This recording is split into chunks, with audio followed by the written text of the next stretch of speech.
Afaan Oromoo garba guddaadha. Haroo xiqqootiin liqinfamuun qabu. Ibsa qeerroo bilisummaarraa bahe. Akka namaatti dhalatee akka namaatti akka jiraatu yoo barbaachise ilma namaaf afaan dubbatee ittiin walii galuu fi odeeffannoon nyaataa fi dhugaatii daran isa barbaachisa.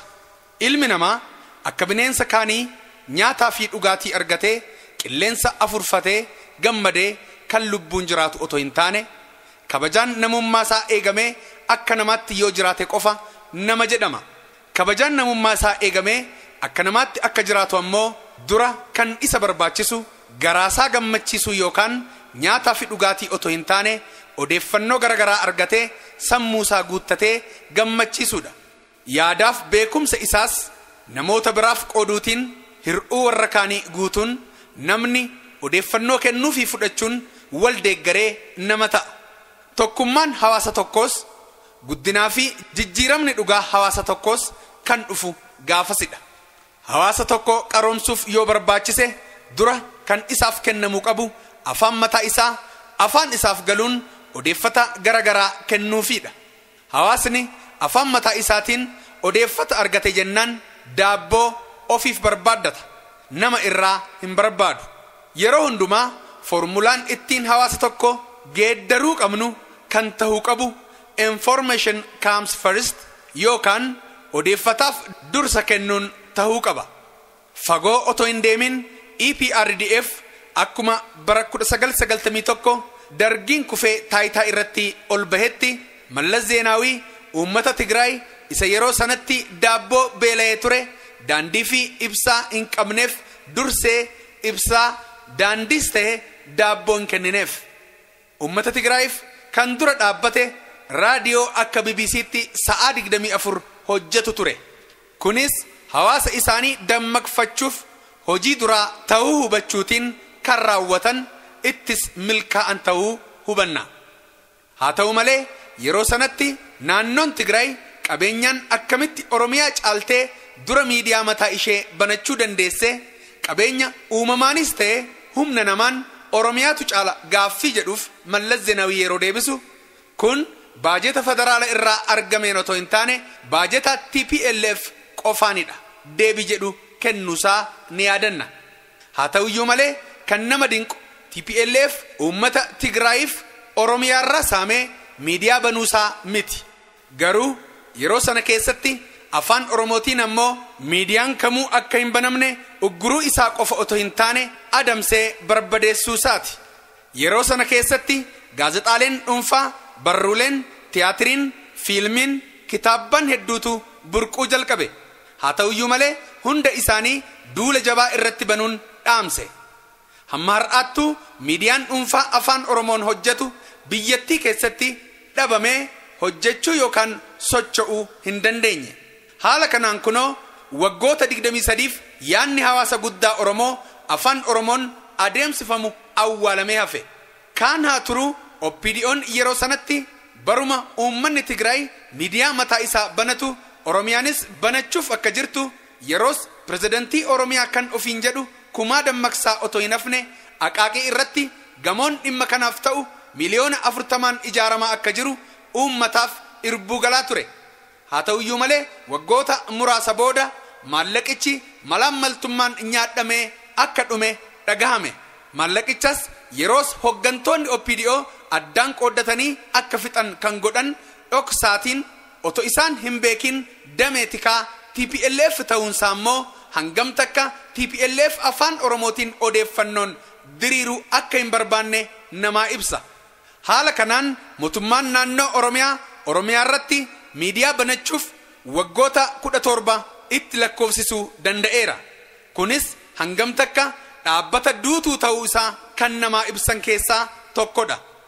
Sababiinsaa dhaabbata mootummaa biyya bulchu haa turuutii falmitoonni gaara jiranillee miidiyaa mataa isaanii sagalee isaanii ittiin hawaasa isaanii bira ga'atan yaada hawaasa isaaniis ittiin fudhatan dursanii banachuun hojii hangafa waan ta'eef. Kanas ta'e sana miidiyichi OPDO har'as to'annoo TPLF jalaa ba'uu hin dandeenye. Irra guddaan hogganoonni achi keessa jiran dabballoota dandeettii hin qabnee fi dhalootaanis Oromoo hin taanedha. Sagantaa odeeffannoon haaraa ta'e uummata biraan ga'u yookaan uummanni yaadasaa ittiin ibsatu yookaan kanneen dandeettii qaban ittiin hojjetan tahuu hin dandeenye. Kanaafuu sagantaa hawwataa ta'e daqiiqaa tokkoof illee dhiheessuu hin dandeenye. Kanaafuu gaazexeessitoota sabboontota ta'an arihuu fi artistoonnis ta'e eenyuyyuu mallattoo Oromoo kan ta'e odaa uffatee akka kaameraa fuula dura hin dhaabbanne seera biyya ajaa'ibsiisee baafate. Abdii haphii hawaasni Oromoo dhaabbata raadiyoonaa fi televezyiinii Oromiyaa irraa qabus achumatti du'ee awwaalame. Wayyaanonni maaliif afaan Oromootiin miidiyaa fi odeeffannoon akka hin babal'anne godhu inni jedhu eenyuufuu ifa galaadha. Isaan waan tokko beeku. Sabni tokko odeeffannoo gahaa qabaannaan yaada wal dabarfannaan yaada irratti waliigalu tokko qabatee tokkoomee jabaata. Kun taanaan ammoo isaan ni buqqa'u. Kanaaf saba Oromoo odeeffannoo irraa laganii akka looniitti oofanii bara baraan bituu barbaadu. Kanneen ejjennoo isaanii kana cabsee tarkaanfate adamsanii dhabamsiisu. Sababa uggura afaan Oromoo irra jiruun kan ka'e hawaasa Oromoo odeeffata dhabetti aanee kan miidhame namoota hojiin isaanii kallattiin afaan Oromoo wajjin wal qabatedha. Akkuma beekamu karaalee odeeffannoon ittiin darbuuf mijaa'aa ta'e keessaa inni hunda daranii aartiidha. Aartiin waan hundumaa daran lubbuu namaatti aanti. Sababiinsaa aartiin tokko kan jaallatamu dhugaa yookaan haqa lafa jiru irratti waan xiyyeeffatee fi bu'urfameefidha. Dhugaa daran immoo uumamaan ilma namaatti kan lubbuu isaatti aanu hin jiru. Kanaaf aartiitiin dhugaa qabatamaa tokko yeroo hawaasaaf dabarsan hawaasni sun saffisaan simata. Artistoonni Oromoos durii fi har'a jidduu dhimma siyaasaa, dinagdee fi hawaasummaa Oromoo lallabaa iyyanii iyya dabarsaa turaniiru. Artistoonni Oromoo sagalee uummata isaanii ta'anii amanamummaan dhaabbachuu isaanii hojiin mirkaneessaniiru. Gatii gurguddaa isaan baasaa as gahanis waan hundi keenyuu quba qabnudha. Har'as wareegama gurguddaa baasaa jiru. Qabsoo Oromoo fi artistoota Oromoo addaan baasanii ilaaluun hin danda'amu.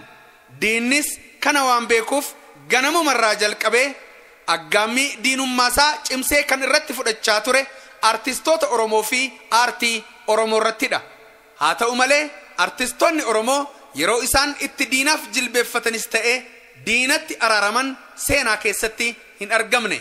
Har'as sagalee uummata isaanii dhageessisuun falmaa hawaasa isaanii cinaa dhaabbatanii qabsootti xichaniiru. Qeerroon bilisummaa kabajaa fi dinqisiifannaa artistoota Oromoof qabu onneerraa ibsuu barbaada. Yeroo har'aa sababoota olitti tarreeffaman kanarraa ka'ee uggurri cimaa diinaan karoorfame hojjetamaa jirurraa ka'uun artistoonni Oromoo gonkuma socho'uu sadarkaa hin dandeenye irratti akka argaman qeerroon bilisummaa ni hubata. Artistoonni Oromoo istuudiyoo keessatti bilisa ta'anii hojjetan kan mataa isaanii hin qaban. Manneen muuziqaa afaan Oromoo biyya keessa jiran hundi cufamaniiru. Daldaltoonni fi promooteroonni gabaa keessaa bahaniiru.